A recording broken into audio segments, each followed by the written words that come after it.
PM Modi अगले 2 दिनों में करेंगे 4 राज्यों का दौरा। चारों राज्यों को करोड़ों की परियोजनाओं की सौगात देंगे। पीएम आज छत्तीसगढ़ और यूपी का दौरा करेंगे। रायपुर में सुबह 11:15 बजे 6,400 करोड़ की 5 नेशनल हाईवे परियोजनाओं की आधारशिला रखेंगे। पीएम 6 लेन वाले ग्रीनफील्ड रायपुर विशाखापट्टनम कॉरिडोर का शिलान्यास करेंगे। एक जनसभा को संबोधित करेंगे। पीएम रायपुर के बाद करीब 2:30 बजे यूपी के गोरखपुर पहुंचेंगे।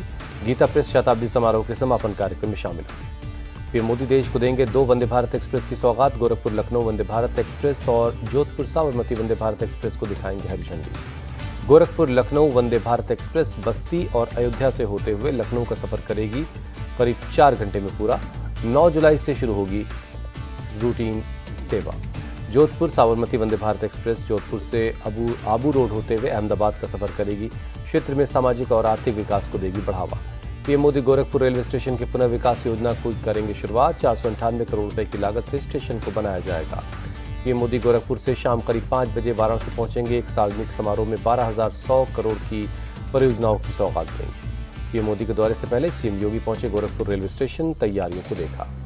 गोरखपुर स्टेशन रंग बिरंगी रोशनी से सराबोर है। पीएम मोदी के स्वागत के लिए तैयार है। बीजेपी अध्यक्ष जेपी नड्डा ने आज दिल्ली में उत्तरी क्षेत्र की बैठक बुलाई है। सुबह 10:30 बजे 13 राज्यों के प्रदेश अध्यक्ष और नेता शामिल होंगे। जेपी नड्डा राजस्थान चुनाव पर भी करेंगे बैठक। प्रदेश अध्यक्ष सीपी जोशी, प्रभारी अरुण सिंह और पूर्व मुख्यमंत्री वसुंधरा राजे सिंधिया की मौजूदगी में बैठक होगी।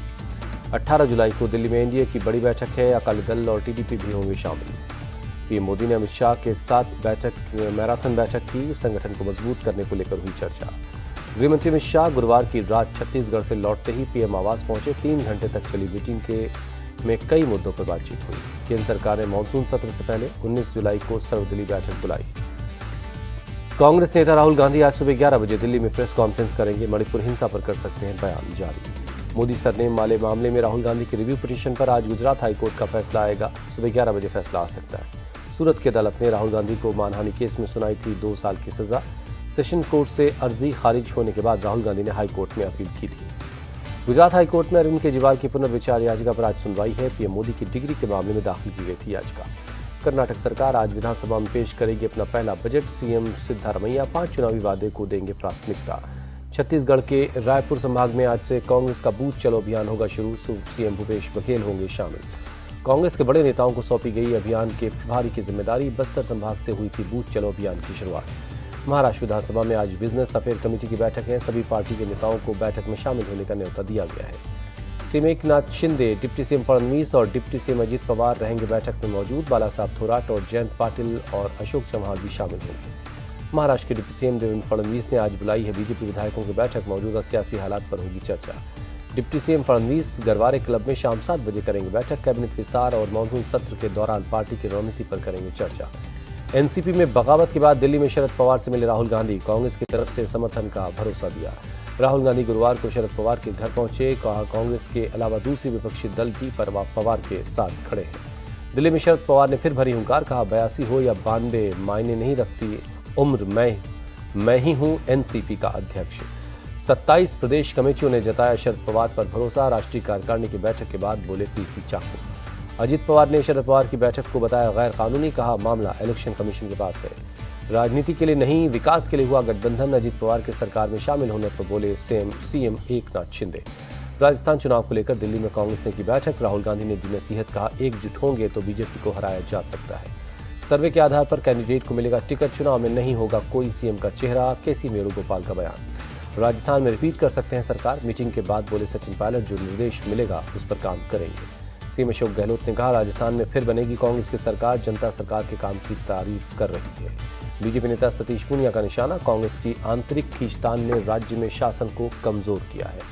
कांग्रेस में कन्हैया कुमार को मिली बड़ी जिम्मेदारी। एनएसयूआई के प्रभारी बनाए गए। उदयपुर में आज राजस्थान और मध्य प्रदेश के राज्यपाल की बैठक है। दोनों राज्यों के बीच सीमा विवाद सुलझाने पर चर्चा होगी। मध्य प्रदेश के सीधी टॉयलेट कांड के पीड़ित दशमत रावत को सरकार देगी सहायता। 5 लाख की आर्थिक मदद को मंजूरी दी गई। दशमत रावत को घर बनाने के लिए सरकार 1.5 लाख की मदद देगी। सीएम से मुलाकात के दौरान दशमत ने बताया था दीवार अभी घर की बनानी बाकी है। सीएम शिवराज चौहान ने धोए दशमत के पांव। घर बुलाकर सम्मान किया, माफी मांगी। सीएम शिवराज सिंह ने कहा समाज के किसी भी वर्ग का अपमान बर्दाश्त नहीं करेगी सरकार। सम्मान और सुरक्षा गरीब के लिए भी जरूरी है। कमलनाथ का सीएम शिवराज पर पलटवार, कहा आत्मा सच्ची होती तो बिना कैमरे पीड़ित से मुलाकात करते। बीएसपी चीफ मायावती ने भी सीएम शिवराज पर साधा निशाना, कहा यह पश्चाताप नहीं नाटकबाजी है। दिल्ली के आईपीएक्स स्टेशन में आज सजेगा बाबा बागेश्वर का दरबार, पंडित धीरेन्द्र शास्त्री निकालेंगे भक्तों की पर्ची।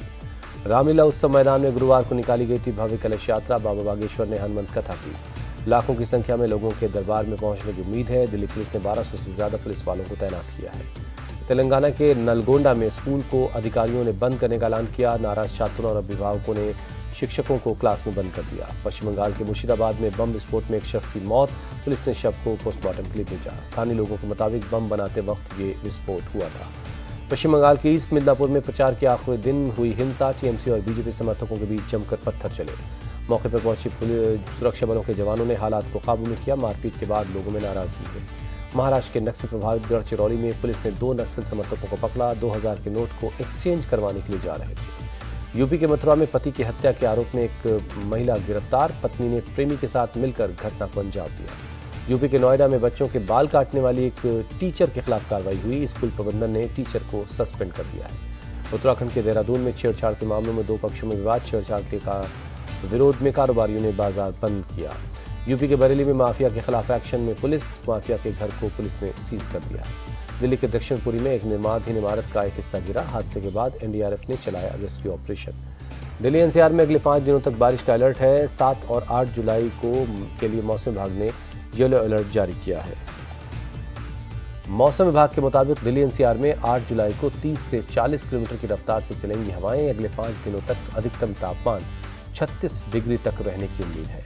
हिमाचल प्रदेश में मौसम विभाग ने जारी किया बारिश का येलो अलर्ट। कई इलाकों में लैंडस्लाइड की भी आशंका जताई गई है।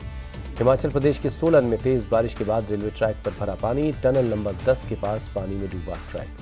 हिमाचल प्रदेश के ऊना में प्रशासन ने लोगों का रेस्क्यू किया। शमशान घाट में फंसे थे सभी लोग। हिमाचल के नैनीताल में भारी बारिश से बिगड़ी शहर की तस्वीर, लैंडस्लाइड की वजह से सड़क का एक हिस्सा ढह गया, ट्रैफिक को रोकना पड़ा। बिहार के दरभंगा में खुली सरकार की पोल, पानी की तेज धार में बह गया 18 लाख का डायवर्जन। दरभंगा के सबसे बड़े सरकारी अस्पताल में हर तरफ पानी ही पानी है। लगातार हो रही बारिश से पूरे अस्पताल में पानी भर गया है।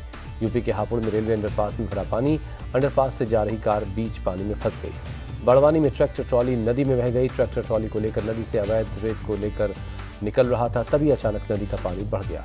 लखनऊ में पोस्ट ऑफिस में घुसा बारिश का पानी, झमाझम बारिश के बाद कई इलाकों में पानी भर गया है। केरल के कोझिकोड में लगातार बारिश से बढ़ा नदियों का जलस्तर, कई इलाकों में भरा पानी, लोगों के घरों में घुस गया है पानी। गोवा की राजधानी पणजी में मूसलाधार बारिश, सड़कों पर भरा पानी, समंदर में भी उठ रही हैं ऊंची ऊंची लहरें। इंडिया टीवी के editor in chief Rajat Sharma के नाम हुआ नया कीर्तिमान, ट्विटर पर दुनिया में सबसे ज्यादा फॉलो किए जाने वाले टीवी न्यूज पर्सनालिटी बने। इंडिया टीवी के चेयरमैन के ट्विटर पर 10.7 मिलियन फॉलोअर्स हुए। रजत शर्मा ने लोगों से ट्विटर पर जिम्मेदारी के साथ और निष्पक्ष जानकारी देने की अपील की है। एनएसए अजीत डोवल से मिले फ्रांस के राष्ट्रपति के राजनीतिक सलाहकार, पीएम मोदी की फ्रांस यात्रा पर चर्चा हुई। हाईटेक कमांड कंट्रोल सेंटर से हो रही अमरनाथ यात्रा की निगरानी, 20 विभागों के 60 लोग बालटाल और पहलगाम पर चलने वाले यात्रियों की सुरक्षा को मॉनिटरिंग कर रहे हैं। हरिद्वार पुलिस कांवड़ियों की सुरक्षा को लेकर रात भर गश्त कर रही है। ट्रैफिक पुलिस ने कांवड़ियों से अपील की कि रात के वक्त सड़क के पर आराम करने से बचें। अमेरिका के नेवाक में एक कार्गो शिप में लगी आग, 2 फायर फाइटर्स की मौत, 5 जख्मी हैं। कार्गो शिप पर लदी थी 5000 से ज्यादा कारें। नेवाक पोर्ट पर डॉक किए जाने के दौरान 5 से 7 कारों में आग लगी। जर्मनी में पुलिस ने 9 लोगों को गिरफ्तार किया। आतंकी संगठन आईसिस के लिए पैसे जुटाने का आरोप है। वेस्ट बैंक में एक इजरायली इलाके में एक फलस्तीनी ने फायरिंग की, एक इजरायली शख्स की मौत। इजरायली पुलिस ने फलस्तीनी हमलावर को मार गिराया, गाड़ियों की चेकिंग के दौरान की थी फायरिंग। लंदन में एक स्कूल में कार से कुचलकर एक बच्चे की मौत, पुलिस ने कार चला रही महिला को गिरफ्तार किया। मैक्सिको में हुए बस हादसे में अब तक 29 लोगों की मौत हो चुकी है। दक्षिणी मैक्सिको में 75 फीट गहरी खाई में गिर गई थी बस। दक्षिण अफ्रीका के जोहान्सबर्ग में जहरीली गैस लीकेज से अब तक 17 लोगों की मौत, मरने वालों में 3 बच्चे भी शामिल हैं। दिल्ली में वित्त मंत्री निर्मला सीतारमण की मीटिंग, सरकारी बैंकों के चेयरमैन के साथ समीक्षा बैठक की। वित्त मंत्री ने एनपीए के न्यूनतम स्तर पर पहुंचने पर जताई खुशी, कर्ज से नहीं हटनी चाहिए नजर। जीएसटी काउंसिल ने कड़े किए रजिस्ट्रेशन के नियम, हाई रिस्क केस में फिजिकल वेरिफिकेशन को जरूरी किया। वेस्टइंडीज के खिलाफ टेस्ट सीरीज से पहले वार्म अप मैच में रोहित यशस्वी का शानदार प्रदर्शन, उनादकट ने कोहली को आउट किया। वेस्टइंडीज रवाना होने से पहले बाबा बागेश्वर के दरबार पहुंचे कुलदीप यादव, धीरेन्द्र शास्त्री का आशीर्वाद लिया। नीदरलैंड्स ने वनडे वर्ल्ड कप के लिए क्वालिफाई किया। सुपर 6 मुकाबले में स्कॉटलैंड को 4 विकेट से हराया। वर्ल्ड कप से पहले बांग्लादेश के वनडे कप्तान तमीम इकबाल का संन्यास। अफगानिस्तान से हारने के बाद ये चौंकाने वाला फैसला लिया। एशिया सीरीज के तीसरे टेस्ट की पहली पारी में ऑस्ट्रेलिया ने 263 रन बनाए हैं। जवाब में इंग्लैंड ने 3 विकेट पर 68 रन बनाए। पहली पारी में ऑस्ट्रेलिया के टॉप बल्लेबाज सस्ते में लौटे। डेविड वार्नर 4, लाबुशेन 21 और ख्वाजा ने 13 रन बनाए। 100वें टेस्ट में स्टीव स्मिथ फेल रहे, 22 रन बनाकर लौट गए पवेलियन। जानवी कपूर ने लंदन में पूरा किया अपनी आने वाली फिल्म उलझ का पहला शेड्यूल, शेयर की ब्लैक एंड व्हाइट तस्वीर। प्रभास की आने वाली फिल्म सालार का टीजर रिलीज हुआ। हाई ऑक्टेन स्टंट और